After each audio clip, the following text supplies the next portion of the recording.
VIP movement से पता चला कि लोया की हत्या के कुछ दिनों बाद अमित शाह, ये शरद बोबड़े, जज उदय ललित, ये जो सुप्रीम कोर्ट के उस वक्त जजेस थे, उनके साथ उसी रवि भवन में आकर रुके थे और 3-4 दिन वहां पर रुके थे। और उनकी पूरी मतलब वो नागपुर का स्टे, ये इनकॉग्निटो स्टे था। मतलब अमित शाह का एक भी प्रोग्राम नागपुर में नहीं था, जिसकी एक भी खबर नागपुर के वो उस हफ्ते के न्यूज़पेपर्स में नहीं है। लोया की स्टोरी करने के इमीडिएटली बाद, फाइल करने के इमीडिएटली बाद, मैं गौरक्षक की स्टोरी करने गुजरात चला गया था, जहाँ मैं 4-5 महीने रफीक कुरैशी नाम से रह रहा था। उस्मानाबाद से सोलापुर, सोलापुर से पुणे, पूरे रास्ते में 2 तवेरा गाड़ियों में 8-10 गुंडे ये लगातार हमारा पीछा कर रहे थे। जज लोया को उनके 2 कलीग्स, जिनको ब्रदर जजेस कहा जाता है जुडिशियरी में, 2 कलीग्स मोडक और कुलकर्णी, ये दोनों मुंबई से नागपुर साथ लेके गए थे, फोर्स करके लेके गए थे कि हमको वो शादी अटेंड करनी है।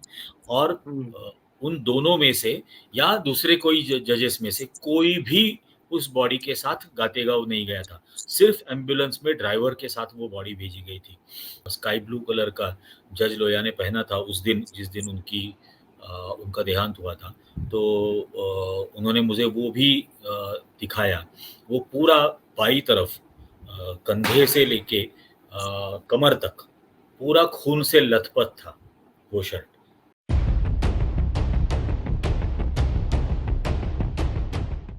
जज लोया का कातिल कौन? सच बोलो और शैतान को शर्मिंदा करो। इस किताब के लेखक हैं निरंजन टकले। ये किताब है और आप देखेंगे स्क्रीन पे। और इस किताब पे एक एपिसोड हम लोग चर्चा कर चुके हैं। तकरीबन 99,100 से ज्यादा लोगों ने देखा, बहुत सारे कमेंट्स हैं। उस एपिसोड को हमने आधे पे छोड़ दिया था क्योंकि इस एपिसोड लंबा पड़ा। हमने सोचा था कम से कम एक एपिसोड और इस पे बनाई जाए। पिछले एपिसोड में जब हम बात कर रहे थे तो बहुत सारी जानकारी के बाद जहां हमने छोड़ा था कि निरंजन टकले साहब जाते हैं, उनकी बहन से मिलते हैं, जो बड़ी बहन, जो बचपन में कुछ होता था तो जज लोया को वो बचाती थी, लेकिन इस पूरे घटनाक्रम में चुप रही। टकले साहब ने पूछा कि अभी भी वो इंतजार कर रहे हैं आपका, आपको इसलिए सब बात बताते थे वो बचपन से ही, क्योंकि लगता था कि आप उनकी रक्षा करेंगे। आप आखिर मौन क्यों हैं? दोस्तों, रतनलाल बोल रहा हूँ और आप देख रहे हैं अम्बेडकर नाम। पुनः निरंजन टकले साहब मौजूद हैं इस एपिसोड में, और जहां हमने अंत किया था एपिसोड का, उसके आगे की कहानी टकले साहब के साथ। स्वागत है टकले साहब जी। धन्यवाद सर। जी, जी sir. Now floor is yours. हाँ, तो मैं उनसे मिला। बाद में उन्होंने, जब मैंने उनसे ये बात कही कि शायद ब्रिज गोपाल लोया आपके भाई अभी भी इंतज़ार कर रहे हैं कि मेरी बहन मेरे लिए कब खड़ी होगी, और वो बहुत रोई। और रोने के बाद उन्होंने मुझे कहा कि आप निकालो कैमरा, मैं बोलती हूँ। और उसके बाद वो लगातार करीब पौने 2 घंटे मुझे सब कुछ बता रही थी। उन्होंने मुझे ये भी आश्वासन दिया कि वो अपने पिताजी से बात करेंगी और पिताजी से भी कहेंगी कि निरंजन से आप कभी मिलो। और वहाँ से मैं निकला। मेरे साथ जो फोटोग्राफर कैमरामैन थे, उनका नाम था जनक भट्ट, और वो गुजरात के हैं। तो और उनका बिहेवियर थोड़ा मुझे सस्पिशियस लग रहा था। तो जनक ने मुझे कहा कि उसे कुछ पेट का प्रॉब्लम है और किसी ढाबे पे रोको। तो मैंने रोकने के बाद जब वो गाड़ी से उतर के गए, तो उतने समय में मुझे पता नहीं, लेकिन अक्सर इन्वेस्टिगेटिव जर्नलिज्म करते वक्त मैंने वो किताब में भी लिखा है कि you have to expect treachery at every moment, कि आपके साथ धोखाधड़ी होगी, ये हमेशा इस बात का ख्याल रखना है। तो वो उतर कर चले गए और मैंने उनका कैमरा निकाला, उसमें से कार्ड निकाला और वो कार्ड मेरे लैपटॉप पर कॉपी कर लिया और वापस वहाँ रख दिया। उसके कैमरे में। और काफ़ी महीनों बाद मुझे उसका फ़ायदा हुआ, क्योंकि स्टोरी सबमिट करने के बाद जब वीक के एडिटर्स ने वो पूरा इंटरव्यू माँगा, तो जनक भट्ट ने करीब दो 100 डेढ़ 100 तस्वीरें खींची थी, अलग-अलग जगह पे अनुराधा बियानी को बिठा के। वो उसने कहा कि सारी तस्वीरें उसने डिलीट कर दी और वीडियो भी उसने डिलीट कर दिया, क्योंकि इतने सारे महीने गुज़र गए, तो पता नहीं ये स्टोरी चलेगी या नहीं चलेगी, ऐसा सोच के। लेकिन फ़ॉर्च्यूनेटली मैंने वो कॉपी कर लिया था, इस किस्म की धोखाधड़ी की उम्मीद रखते हुए, तो वो उससे मैं बच गया था। उसके बाद कुछ दिन बम्बई में था, डिमोनेटाइज़ेशन हो गया 8 नवंबर को। अभी 8 नवंबर को हम कहते हैं उसका डिमोनेटाइज़ेशन का श्राद्ध है, कुछ दिनों बाद। और जी। उसी दिन से नरेंद्र मोदी महाराष्ट्र असेंबली के लिए कैंपेन करने के लिए आ रहे हैं, उसी नोटबंदी के श्राद्ध के दिन। और अ, नोटबंदी हुई और कुछ दिनों बाद एक दिन मुझे उनका फ़ोन आया कि मैंने पिताजी से बात कर ली है और पिताजी आपसे मिलने के लिए तैयार है। 30 नवंबर को हमारी पूरी फ़ैमिली वहाँ लातूर के उनके जो गाँव है, गातेगाँव, वहाँ पर इकट्ठा होती है। तो हम सब वहाँ 30 को 29 से वहाँ आने लगेंगे, तो उसके पहले आप जाके उनसे मिल लो।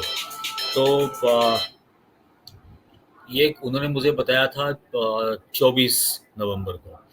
और प्रॉब्लम ये थी कि हमारे ऑफ़िस में भी कैश नहीं थी, किल्लत बहुत बड़ी थी। और ना मेरे पास थे, ना मेरे कलीग के पास थे। लकीली उस वक़्त मेरे ब्यूरो चीफ़ ने मुझे कहा कि उसके पास कुछ 400-500 रुपया है। मेरे पास कुछ 200 250 रुपया थे। और लेकिन उतने पैसे में लातूर तक कैसे जाएँगे? तो हम वही सोच रहे थे, लेकिन उन्होंने हमारे जनरल मैनेजर से ब्यूरो चीफ़ ने बात की, ज्ञानेश जठार ने। और जनरल मैनेजर ने कहा कि वो 10,000 रुपया देंगे। तो किसी तरह से उन्होंने मुझे वो 10,000, मुझे आज भी वो दिन याद है। मैं हमारे मार्केटिंग के ऑफ़िस में गया था उनसे पैसा लेने के लिए, और पूरा स्टाफ़ खड़ा होके मेरी तरफ घूर रहा था कि ये कौन है, इसको 10,000 रुपए दिए जा रहे हैं एडवांस टूर के लिए। और क्योंकि पूरा मार्केटिंग ठप हो गया था। मलयाला मनोरमा ग्रुप का डेली डिस्ट्रीब्यूशन जो 40,000 न्यूज़पेपर का था, वो 400-500 पे आ गया था। क्योंकि डिस्ट्रीब्यूट करने वाले लड़कों को रोज़ाना पैसा दिया करते थे और पैसे ही नहीं थे, तो वो पूरा डिस्ट्रीब्यूशन बंद हो गया था। ऐसी सिचुएशन में उन्होंने मेरे लिए वो उस वक़्त स्पेयर किए, और उसकी वज़ह से मैं जा पाया। जब लातूर गया, गातेगाँव बहुत छोटा-सा गाँव है, 100 जी। डेढ़ 100 घर उस गाँव में होंगे।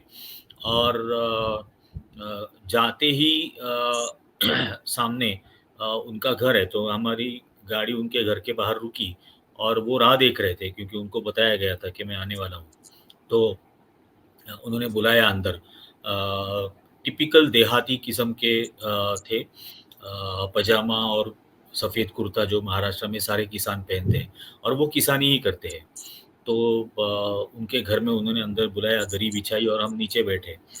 और जैसे ही हम बैठे, कुछ 2 या ढाई मिनट हो गए थे, उनको एक फ़ोन आया। और फ़ोन लोकल पुलिस चौकी से आया था, और उन्होंने पूछा कि आपके घर के बाहर एक गाड़ी खड़ी है, कौन आया है आपसे मिलने? तो उन्होंने कहा कि हाँ, आप हमारे पहचान वाले हैं। एक एड्रेस पूछ रहे थे, तो मैंने उनको चाय के लिए अंदर बुला लिया। और फ़ोन रख के उन्होंने मुझे कहा कि हम पर आज भी नज़र रखी जा रही है। और ये हुँ। 2016 की का वाक़या है। और ये उन्होंने मुझे कहा। उन्होंने ये बात भी मुझे कही कि मैं आपसे बात करने के लिए तैयार हूँ, सब कुछ बात करूँगा, लेकिन ऑन रिकॉर्ड, ऑन कैमरा मैं कुछ भी नहीं कहूँगा। आप पहले मुझे सबूत ला के दिखाओ कि आपने कुछ इन्वेस्टिगेट किया है। जब आपके पास होंगे, तब मैं आपके साथ पूरा ऑन रिकॉर्ड बात करने के लिए तैयार हूँ। उसके बाद उन्होंने मुझे पूरा इंसिडेंस बताया कि कैसे सुबह 5 साढ़े 5 बजे पूरे फैमिली को फ़ोन आए। उनकी 5 बेटियाँ थी, पाँचों बेटियों को फ़ोन आए और वो खुद उस वक़्त लातूर शहर में थे। अपनी एक बेटी का लड़का ये बीमार था, अस्पताल में एडमिट था, तो वो अस्पताल में उसके साथ थे और वो कह रहे थे कि सुबह 6 बजे पौने 6 बजे के आस-पास उनकी 2 बेटियाँ लातूर जो थी, वो आई और आने के बाद उन्होंने कहा कि जब मैंने ये सुना कि ब्रिज का देहांत हो गया है, तो मानो जैसे भूकंप आ गया। तो मेरे पैरों तले ज़मीन खिसक गई और हम ऊपर से नीचे आए, अस्पताल से बाहर आए। जैसे ही बाहर आए, तो एक शख्स वहाँ पर आए उनका नाम ईश्वर बाहेती था और वो कहने लगे कि मैं ब्रिज गोपाल का दोस्त हूँ और मैं रात भर नागपुर के डॉक्टरों के साथ संपर्क में हूँ, तो आपको नागपुर जाने की कोई ज़रूरत नहीं है। मैंने इंतज़ाम कर दिया है। बॉडी वहाँ से भेज दी गई है और वो लातूर आएँगी तब तक आप गातेगाँव आएँगी, तब तक आप मेरे घर पे चलिए और वो तीनों को उनके घर पे लेके गए और शाम तक उनके उनके ही घर में वो वहाँ पर रहे। फैमिली को कुछ पता ही नहीं चल रहा था कि क्या हुआ है क्योंकि नागपुर में उनका कोई संपर्क नहीं था, कोई भी रिश्तेदार उनका नागपुर में रहता नहीं था। उन्होंने मुझे इसी कलर का शर्ट स्काई ब्लू कलर का जज लोया ने पहना था उस दिन जिस दिन उनका देहांत हुआ था। तो उन्होंने मुझे वो भी दिखाया। वो पूरा बाईं तरफ कंधे से लेके कमर तक पूरा खून से लथपथ था वो शर्ट और उनकी थी, जीन्स के ऊपर भी वो पूरा खून आया हुआ था और उन्होंने बताया गया कि हार्ट अटैक से उनका देहांत हुआ है। फिर ये खून कैसे कपड़ों पे और ये खून मतलब ये कपड़े अलग से एक पॉलीथीन बैग में रख कर भेजे गए थे बॉडी के साथ में। तो हमने कपड़े तो बाद में देखे, लेकिन वो पूरा इंसिडेंस उन्होंने बताया कि कैसे अनुराधा बियानी ने उनके सिर के पीछे उन्होंने एक चोट देखी थी और उस चोट मतलब खून से भरा हुआ वो चोट था और अनुराधा बियानी ने ये मांग भी की थी उस दिन रात को क्योंकि रात को करीब 11:30 12 बजे बॉडी वहाँ पर गातेगांव पहुंची थी। बॉडी के साथ कोई भी नहीं आया था। मतलब ये फिर से कहना ज़रूरी है कि जज लोया को उनके 2 कलीग्स जिनको ब्रदर जजेस कहा जाता है जुडिशियरी में, 2 कलीग्स मोडक और कुलकर्णी, ये दोनों मुंबई से नागपुर साथ लेके गए थे, फ़ोर्स करके लेके गए थे कि हमको वो शादी अटेंड करनी है और हुँ। उन दोनों में से या दूसरे कोई जजेस में से कोई भी उस बॉडी के साथ गातेगाँव नहीं गया था। सिर्फ़ एम्बुलेंस में ड्राइवर के साथ वो बॉडी भेजी गई थी और वो पॉलीथीन बैग में उनके कपड़े। तो उन्होंने कहा कि रात को 11:30 बजे वो ज़ख्म देखने के बाद अनुराधा ने बोला था कि इसका दोबारा पोस्टमार्टम करना चाहिए और जज लोया का जो चश्मा था, वो उनकी गर्दन के नीचे फँसा हुआ था। तो ये बात भी अनुराधा बियानी ने मुझे कही थी कि ऐसा कभी होता नहीं है, क्योंकि सारे पर्सनल बिलॉन्गिंग्स जो भी रहते हैं, चाहे वो घड़ी हो, वॉलेट हो, मोबाइल फ़ोन हो, चश्मा हो, ये सारी चीज़ें कपड़ों के साथ एक अलग से लिस्ट बना के पंचनामा करके वो लिस्ट के साथ फैमिली को हैंडओवर किया जाता है। लेकिन यहाँ वैसा कुछ नहीं था। चश्मा हुँ। गर्दन के नीचे फँसा हुआ था, कपड़ों के अलावा वॉलेट, मोबाइल फ़ोन कुछ भी उसमें नहीं था, घड़ी नहीं थी। तो ये अनुराधा बियानी ने मुझे बताया था, ये उनके पिताजी ने हरकिशन लोया जो है, उन्होंने भी मुझे बताया। लेकिन वो बार-बार ये कहते रहे कि तुम इसको इन्वेस्टिगेट करो। हमें बहुत उम्मीद थी कि छोटी-छोटी चीज़ों के बाद जर्नलिस्ट लोग इतना हंगामा खड़ा कर देते हैं और यहाँ एक सीबीआई स्पेशल कोर्ट के जज की हत्या हो गई। संदेहास्पद मृत्यु हो गया, फिर भी उसके बारे में कोई लिख नहीं रहा है और 1.5 साल हम उम्मीद लगा के बैठे थे, लेकिन हम पूरी तरह से नाउम्मीद हो गए। अभी अगर तुम आए हो, तो पहले कुछ सामने लेके आओ। तो उसके बाद मैं ऑन रिकॉर्ड बात करूँगा। तो ये उनके साथ बातें हुई, वहाँ से मैं निकला। वहाँ से निकलने के बाद मैं गाड़ी में ही था हार्डली उनके घर से 1-2 किलोमीटर मैं आया था, गाँव के बाहर ही निकल रहा था कि मुंबई में एक ऑफ़िसर है उनका मुझे फ़ोन आया, जो इंटेलिजेंस में काम करते थे, उनका मुझे फ़ोन आया और उन्होंने मुझे पूछा कि तू लातूर में क्या कर रहा है? तो मैंने उनको कहा कि मैं यहाँ पर डीमोनेटाइज़ेशन की स्टोरी करने के लिए आया था, लेकिन आपको किसने बताया कि मैं लातूर हुँ, में आया हूँ? तो उन्होंने मुझे कहा कि हमको बताने की ज़रूरत नहीं है, हमें पता है तुम हुँ, कहाँ आए हो और क्यों आए हो वो भी पता है, लेकिन मुंबई में आने के बाद मुझे मिलो। इतना उन्होंने मुझे कहा। तो उस वक़्त मैं अलर्ट हो गया था कि इसका मतलब कुछ है। वाक़ई हुँ, में सर्विलेंस में अब शायद मेरा भी फ़ोन आ गया है। और वहाँ से लातूर से हम उस्मानाबाद गए। उस्मानाबाद से जब निकले खाना खा के दोपहर में, तो उस्मानाबाद से लेके उस्मानाबाद से सोलापुर, सोलापुर से पुणे, पूरे रास्ते में 2 तवेरा गाड़ियों में 8-10 गुंडे ये लगातार हमारा पीछा कर रहे थे। बीच में मैंने एक टोल के यहाँ पर ड्राइवर को बोला कि तुम यहाँ बैठ जाओ क्योंकि वो ट्रैवल्स का ड्राइवर था, तो वो 70-80 के आगे चलाता नहीं था और उसको इस बात का एहसास भी नहीं था कि कोई पीछा कर रहा है। तो हुँ, हुँ, मैंने उसको बोला कि तू साइड में बैठ जा, मैं चलाता हूँ। तू भी थक गया होगा क्योंकि हम पहले दिन पूरा ड्राइव करके वहाँ तक आए थे। तो वो तैयार हो गया, वो बैठ गया और फिर मैंने मेरे स्पीड से गाड़ी चलानी शुरू की। तो वो काफ़ी देर तक वो पीछा करते रहे, मतलब लगभग पूना एंटर करते समय तक वो हमारे पीछे थे। बीच में 1-2 बार एक जगह ऐसा भी हुआ था कि मैं इतना गुस्सा हो गया था कि मैंने गाड़ी रोक दी थी और मैं एक बेटन रखता था उस वक़्त हुँ, कोलैप्सिबल बेटन जो होता है स्टेनलेस स्टील का।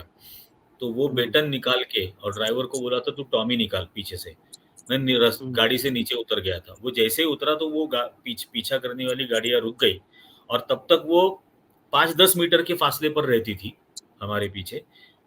हुँ, लेकिन वो दिखाने के बाद वो मतलब लगभग 100 डेढ़ 100 मीटर के डिस्टेंस पे रहने लगी, पीछे रहने लगी। तो ये भी एक मतलब वो किताब में लिखा हुआ है कि ये जो टिपिकल फ़ैसिस्ट लोग हैं, ये इनको जब पता चलता है कि सामने वाला भी खून निकालने के लिए तैयार है या खून बहाने के लिए तैयार है, तो वो चूहे की तरह अपने बिल में घुस हुँ, जाते हैं। तो वो उस बात का दोबारा एक बार फिर से एहसास हो गया। ये मुझे पता था लेकिन वो एक्चुअल प्रैक्टिकली उस वक़्त पता चला, एहसास हुआ। तो हुँ, तो हम पूना गए, पूना से फिर मैं बम्बई आया। बम्बई आने जी, के बाद जो मेरी आदत थी कि जो कुछ हुआ है वो फिर से एक बार नोट नोट्स में कर ले। तो उस तरह से मैं काम करता था। उसके हुँ, बाद आगे क्या करना है? तो आगे ये था कि अब कुछ क्योंकि जो कुछ सुना था, वो सब हियर से अकाउंट था। हुँ, हुँ, सुनी-सुनाई बातें थी। नुपुर से हो या इन लोगों से भी। तो उसका कोई डॉक्यूमेंट्री एविडेंस नहीं था। तो जी, ऑब्वियसली अगला अगला डेस्टिनेशन नागपुर होने वाला था। तो उस वक़्त एक्चुअली मैं ये ढूँढने की कोशिश कर रहा था कि कौन मुझे दे सकता है और मेरी जो आदत थी एक माइंड मैपिंग करने की कि मुझे पोस्टमार्टम रिपोर्ट चाहिए तो वो कौन दे सकता है? या तो उस कॉलेज में काम करने वाले प्रोफ़ेसर्स, डॉक्टर्स या स्टाफ मेंबर्स दे सकते हैं या स्टूडेंट्स दे सकते हैं।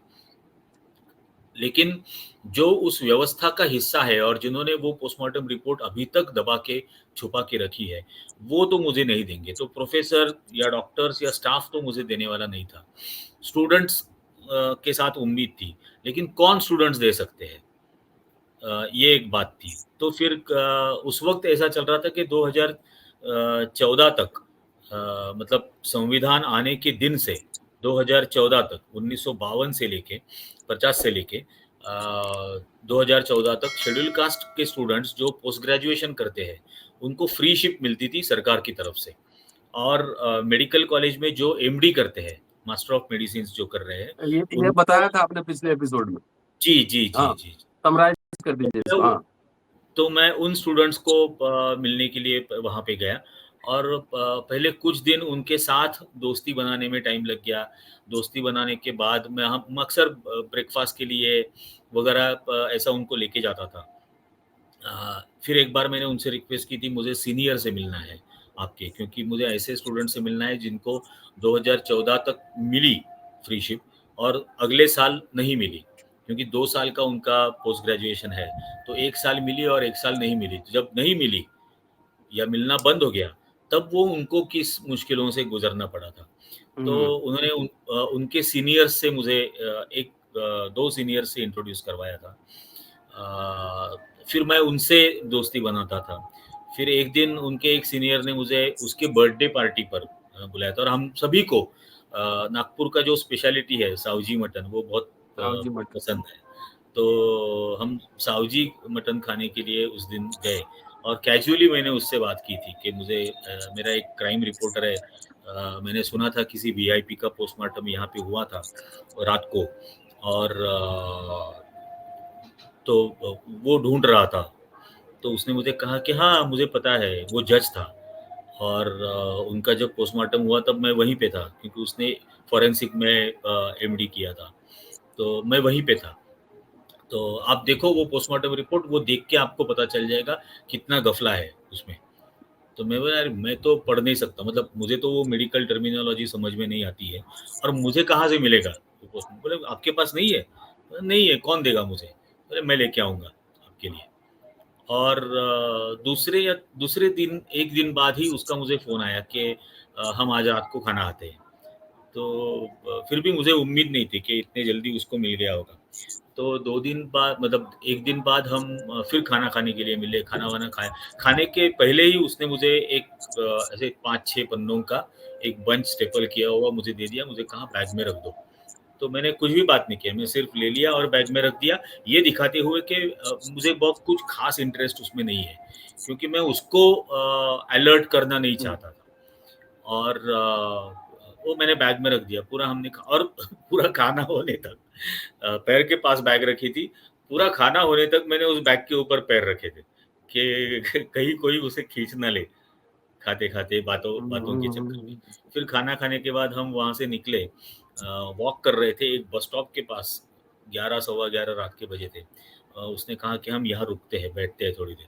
फिर बैठने के बाद उसने मुझे कहा कि वो निकालो पोस्टमार्टम रिपोर्ट, और वो पोस्टमार्टम रिपोर्ट निकालने के बाद उसने मुझे उसकी एक-एक चीज़ बतानी शुरू की, हुँ, नाम से लेके। हुँ, फिर नाम पहले ब्रिज मोहन लिखा गया था, फिर वो इरेज़ करके ब्रिज गोपाल किया गया। फिर उसकी डेट इरेज़ की गई थी, दोबारा डेट लिखी गई थी। फिर उसका कॉज़ ऑफ डेथ, उनकी मृत्यु का कारण जो था, वो कोरोनरी आर्टरी इनसफिशिएंसी ये लिखा गया था। लेकिन उसने बताया कि ये कार्डियक अरेस्ट जैसा ये है, कोरोनरी आर्टरी इनसफिशिएंसी। लेकिन इसी रिपोर्ट में आप देखिए उनका लंग्स कंजेस्टेड है, उनकी लीवर कंजेस्टेड है, उनका किडनी कंजेस्टेड है और dura multi organ multi multi organ organ fail. Congestion और ड्यूरा जो दिमाग के ऊपर एक लेयर रहता है छोटा, वो लेयर भी कंजेस्टेड है। तो उसने बताया कि ये सिर्फ़ पॉइज़निंग में होता है। जब हार्ट अटैक या हार्ट फेल होता है, तब बाकी ऑर्गन्स कंजेशन होने की कोई वजह नहीं है। यहाँ लीवर से लेके, किडनी से लेके लंग्स तक सब कुछ कंजेस्टेड है और ड्यूरा तभी कंजेशन होता है, दिमाग के ऊपर का लेयर, जब सिर के ऊपर कोई वार किया हमला। गया हो, हमला किया गया हो। तो वो जो कह रहा था वो मैं तो मतलब मैं उसको दिखा रहा था। डेफ़िनेटली मैं शॉक था कि इतनी बड़ी चीज़ उस एक रिपोर्ट में मिल रही है। तो फिर मैंने जनरल उसको प्रोसीजर पूछी कि इसके बाद क्या होता है पोस्टमार्टम रिपोर्ट के बाद? क्योंकि उसमें लिखा गया था कि इतने-इतने सैंपल्स 8 सैंपल्स ये फॉरेंसिक लैब को भेजे गए। तो उसने बोला कि इसके बाद हिस्टोपैथोलॉजी रिपोर्ट रहता है। हिस्टोपैथोलॉजी रिपोर्ट के बाद फॉरेंसिक रिपोर्ट रहता है, लेकिन वहाँ पे हम लोग इन्वॉल्व नहीं रहते। हम यहीं पे थे। फिर उसने मुझे पूरा वो माहौल बताया कि जब हुँ, पोस्टमार्टम हुँ, रिपोर्ट हो रहा था, तब नागपुर के करीब 20-22 डॉक्टर वहाँ प्रीमाइसेस में थे। एक डॉक्टर जो एक पैर से लिम्पिंग कर रहा था, उसके पैर में कुछ प्रॉब्लम था, वो फूट-फूट के रो रहा था। और कई सारे डॉक्टर्स की ये जद्दोजहद चल रही थी कि उसका रोना किसी तरह से शांत किया जाए, क्योंकि उसके रोने की वजह से और दूसरे लोग अलर्ट ना हो जाएँ। क्योंकि जीएमसी में अक्सर जो हेल्थ कवर करने वाले रिपोर्टर्स होते हैं, वो अक्सर जीएमसी में जाते हैं। तो उनमें से किसी को भनक ना लग जाए कि ये यहाँ इतना रोना-धोना क्यों चल रहा है? इतना ज़ोर-ज़ोर से एक जज क्यों रो रहा है? तो इसके लिए सब कोशिश कर रहे थे। दूसरा उसने कहा कि डॉक्टर व्यवहारे नाम के वहाँ पर एक है जो बीजेपी के जो मिनिस्टर है, सुधीर मुनगंटीवार, बहुत बड़े लीडर है महाराष्ट्र के, चंद्रपुर से आते हैं। तो हुँ। सुधीर मुनगंटीवार के बहनोई वो है, डॉक्टर व्यवहारे और कंटीन्यूअस वहाँ पे डॉक्टर व्यवहारे घूम रहे थे, कंटीन्यूअसली स्मोकिंग कर रहे थे, बहुत ही बेचैन थे। पोस्टमार्टम होते वक़्त कभी कोई अंदर नहीं जाता है, लेकिन वो बार-बार अंदर जा रहे थे। और महाराष्ट्र में एक रूल है, कानून है कि अनजान अनआइडेंटिफाइड बॉडी भी रहेगी, तो उसका वीडियोग्राफी और फ़ोटोग्राफी करना कंपल्सरी है पोस्टमार्टम के वक़्त। लेकिन यहाँ सीबीआई स्पेशल कोर्ट जज का पोस्टमार्टम हो रहा है और वहाँ कोई वीडियोग्राफी और फ़ोटोग्राफी नहीं की गई। ये और एक हैरानकुन बात उसने उस वक़्त मुझे बताई थी। उसके बाद मैं वो सब लेके गया और लिटरली उस दिन रात को मैं सो नहीं पाया था। और हुँ, वो सारी नोट्स तो मैं निकाल लिया था अपनी डायरी में जो-जो बातें एक्सप्लेनेशंस उसने मुझे बताई थी, वो सब कुछ हुँ, मैं ले लिया था। और लेकिन अब अगला पड़ाव हो रहा था और ये हुँ, जब हो रहा था, मैं जब जीएमसी में चक्कर काटता था, तब अक्सर पीछा किया जाता था। मतलब मैं हुँ, लगभग हर रोज़ मैं अलग होटल में जाके रहता था। हर रोज़ मुझे होटल चेंज करना पड़ता था क्योंकि पीछा करने वाले आते ही थे। तो 1-2 बार उनके साथ भी ऐसा इंसिडेंस हो गया था कि मैं परेशान हो गया था एक बार कि ये इतना पीछा कर रहे हैं, मेरी ऑटो रिक्शा को रोक रहे हैं, कहाँ जा रहा है, क्यों जा रहा है वगैरह-वगैरह पूछताछ करते थे। तो एक दिन मैं ऑटो रिक्शा से उतर गया और वो लड़का जो मुझे बाइक पे आया था पूछ रहा था, 2 लड़के थे कि कहाँ जा रहे हैं? तो मैं उसके पीछे बैठ गया और उसको मैंने बोला मैं तुम्हारे घर पे ही आ रहा हूँ, मैं आपके घर पे ही रहूँगा और आपको पीछा करने की ज़रूरत नहीं पड़ेगी। तो चलो मैं तुम्हारे साथ ही चलता हूँ। ये क्या पागलपन चल रहा है? तो उस वो एक्सपेक्ट नहीं कर रहा था और ये शायद ये इन्वेस्टिगेटिव जर्नलिज़्म के जो मेरे माइंड मैपिंग करता था, उससे ये मेरी अपनी एक वर्किंग स्टाइल बन गई थी कि सामने वाला जो एक्सपेक्ट नहीं कर रहा है वो करो। जो बाद में मैंने एक मतलब लोया की स्टोरी करने के इमीडिएटली बाद, फाइल करने के इमीडिएटली बाद, मैं गौरक्षक की स्टोरी करने गुजरात चला गया था, जहाँ मैं 4-5 महीने रफ़ीक कुरैशी नाम से रह रहा था और कैटल ट्रेडिंग करता था राजस्थान से गुजरात में और हुँ। कई बार मुझे ट्रक से उतार के मारा गया था, पीटा गया था, पैसे दिखाने के बाद उनके नेता के पास मुझे लेके गए थे। तब उस वक़्त भी मुझे ये जो फ़ॉर्मूला बना गया था मेरा उसका फ़ायदा हुआ था। कि वो जो एक्सपेक्ट कर रहे हैं कि मैं हाथ-पैर तो पकड़ूँगा, भीख आप माँगूँगा। रफ़ीक कुरैशी बन गए निरंजन टकले से। वाह! जी, जी, जी। यही थंबनेल लगाऊँगा, निरंजन टकले बने रफ़ीक कुरैशी जानिए क्यों? तो जी। तो उस वक़्त भी मुझे इस बात का फ़ायदा हुआ था। उस मतलब वो मुझे मालूम था कि ये उम्मीद कर रहा होगा कि मैं अपनी जान की भीख माँगूँगा, हाथ-पैर पकड़ूँगा और मैं नीचे ज़मीन पर गिरा हुआ था। उसने पैर से मुझे ऐसा सीधा किया और मुझे बोला, "क्या कर रहा था?" तो मैं बोला, "मैं धंधा कर रहा था और मेरे को धंधा बढ़ाने का है।" और आप जो पैसा लेते हो वो कम करो। वो एक गाय के ट्रक का 15,000 भैंस का 6,500 ऐसा लेते हैं। तो मैं बोला वो बोले कित वो और वो एक्सपेक्ट नहीं कर रहा था। तो वो बोला धंधा करने का है? कितना करेगा? बोला रोज़ 40 ट्रक लेके जाऊँगा। बोले रोज़ 40 ट्रक ले जाएगा? बोला हाँ, पहले 6 लाख रुपए आपके यहाँ लाके दूँगा, बाद में 40 ट्रक लेके जाऊँगा और बम्बई तक लेके जाऊँगा। तो तो क्या वो यू नो गाय वहाँ बीफ का काम होता है वहाँ से? हाँ, हाँ, वो बीफ एक्सपोर्टर्स है। गुजरात से लाते हैं सब? जी, जी, जी। राजस्थान से अ, खरीदते हैं, गुजरात में काटते हैं अच्छा अभी और गाय को राजमाता बना दिया गया है और शंकराचार्य कह रहे हैं कि राष्ट्रमाता घोषित की जाए। हैं? अब ऋग्वेदों में तो ये कहा गया है कि इंद्र भगवान को खुश करने के लिए 12 एकदम। सफ़ेद रंग गाय का मांस खाना चाहिए, उसके ऊपर हुँ, शराब हुँ, छिड़क के। तो हुँ। पता नहीं ये कौन-सा मैं धर्म का पालन कर रहे हैं। हुँ, लेकिन ये हुँ, पैसे का और उसने मुझे कहा था ये बात कि हम पैसे की पूजा करते हैं हुँ। और आपको ज़िंदा रहने के लिए जितना ज़रूरी है उतना आपको मिल रहा है ना, बाकी सब हमारा है। ये ऑन अच्छा। ऑन रिकॉर्ड उसने ये बात कही थी, क्योंकि मेरे बॉडी पे कैमरे थे।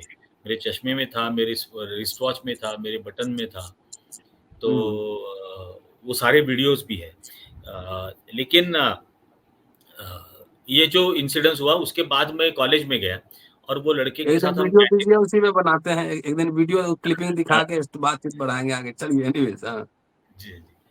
तो वो जो पीछा हो रहा था उस दिन उसने तो मुझे बाइक से उतार दिया कि उतर उतर पागल हो गया है क्या, ऐसा करके उसने उतार दिया और मैं जीएमसी चला गया। जीएमसी जाने के बाद हम कैंटीन में वो स्टूडेंट के साथ में एक मिल रहा था। वहाँ पे वो दो लड़के 7-8 लड़कों को लेके वहाँ पे आ गए और वो सारे हमारे इर्द गिर्द बैठे, जैसे हमें घेर लिया हो और मेरे बजाय वो लड़के से स्टूडेंट से बात करने लगे कि इसका नाम क्या है? तो उसने बताया निरंजन टकले नाम है। तो बोले ये कौन है? बोले जर्नलिस्ट है। यहाँ क्यों आता है? तो उसने बोला कि हम शेड्यूल कास्ट स्टूडेंट्स हैं और हमको फ्री शिप मिला करती थी हुँ, 70-72 ये सब हज़ार बात रुपए। किए थे। हुँ। जी, तो ये बात हमने वो की एक थी। दूसरे फ फ हाँ, तो वो एक मतलब मज़ेदार इंसिडेंस उस वक़्त हुआ था। अ फिर मेरे एक सोर्स मेरे एक दोस्त थे नागपुर में, उनके ज़रिए मैं पीडब्ल्यूडी में कॉन्टैक्ट्स निकालने लगा ताकि रवि भवन का रिकॉर्ड मिल जाए। फिर ये हिस्टोपैथोलॉजी रिपोर्ट के लिए कोशिश कर रहा था। तो कुछ दिनों के बाद मुझे वो मिला। फिर मैंने वीआईपी मूवमेंट का पूरा रिकॉर्ड 4 महीने का राइट टू इन्फॉर्मेशन के अंडर माँगा था। क्योंकि वो किताब ये किताब जो किताब में दर्ज है और जी। पिछले एपिसोड में हमने चर्चा की थी इस पे। जी, जी, जी। जी। तो वीआईपी मूवमेंट से पता चला कि लोया की हत्या के कुछ दिनों बाद अमित शाह, ये शरद बोबड़े, जज उदय ललित, ये जो सुप्रीम कोर्ट के उस वक़्त जजेस थे, उनके साथ उसी रवि भवन में आकर रुके थे और हुँ। 3-4 दिन वहाँ पर रुके थे। और उनकी पूरी मतलब वो नागपुर का स्टे, ये इनकॉग्निटो स्टे था। मतलब अमित शाह का एक भी प्रोग्राम नागपुर में नहीं था, जिसकी एक भी खबर नागपुर के वो उस हफ्ते के न्यूज़पेपर्स में नहीं है कि उस उन दिनों के दौरान वो वहाँ पे आए थे। तो मेरा अंदाज़ा ये है और ये था कि शायद वो वहाँ पर इसीलिए रुके ताकि लोया के वहाँ के स्टे का जो रिकॉर्ड है, वो पूरा टैम्पर हो सके। तो और रवि भवन में लोया के रुकने का कोई रिकॉर्ड आज नहीं है वहाँ पे। हालाँकि उनकी बुकिंग से लेके हर चीज़ का रिकॉर्ड पीडब्ल्यूडी और लॉ एंड जुडिशियरी मिनिस्ट्री में है।